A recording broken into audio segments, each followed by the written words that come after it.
What is good, everybody? Welcome to the second episode of Concept Review. Today we're going to be doing internal range liquidity versus external range liquidity, IRL, ERL, the difference, how to spot it, how to trade it, and how to use it. This concept is fairly simple, so I don't expect this video to be that long, maybe about 5 minutes. The way external and internal range liquidity works is we expect price to move from internal to external and from external to internal. Now what this means is that we can expect price to move like this. We can expect price to take lows and then move to internal. And then take lows and then move to internal. This here, sell side liquidity and unfilled fair value gaps. This is the external range liquidity, and this is the internal range liquidity. Once again, we expect price to move from external range liquidity to internal range, to external range, to internal range.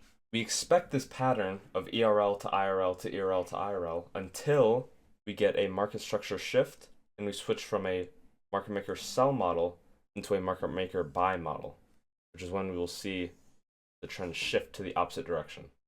The way to use external range liquidity and internal range liquidity for trading is once you find your higher time frame bias, once you see price take either internal range or external range liquidity, you should be able to identify that it'll either move to internal range or external range liquidity as its target. You can frame an entry inside of a kill zone on the lower time frame by seeing a stop raid, a change of state of delivery, and getting an entry for 2RR. This is something you need to drill into your mind, is if we're in, say, a sell model, it's always going to take the external range and come back to internal range. And if it hits internal range, it will come down to external range. To reiterate one more time, if you get a sell side liquidity sweep, you can expect to get an entry here for longs, but you should only target the discount of the range. This is the premium and discount of the range right here, and the halfway point. You should only be targeting things within this range. There's a lower probability that price will come up to, say, a 5-minute unfilled gap up here. There's no need for price to come this high. All price needs to do is balance out equilibrium of the range, target internal range liquidity, such as an unfilled 15-minute right here, and then we can come back down and take more liquidity down here.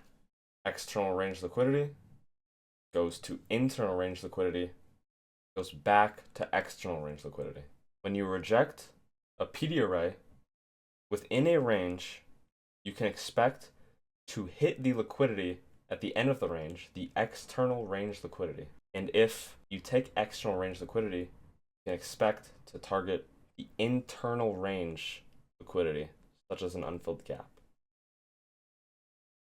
Once again, that was a very short topic, but it's a very important topic and you need to drill it into your brain.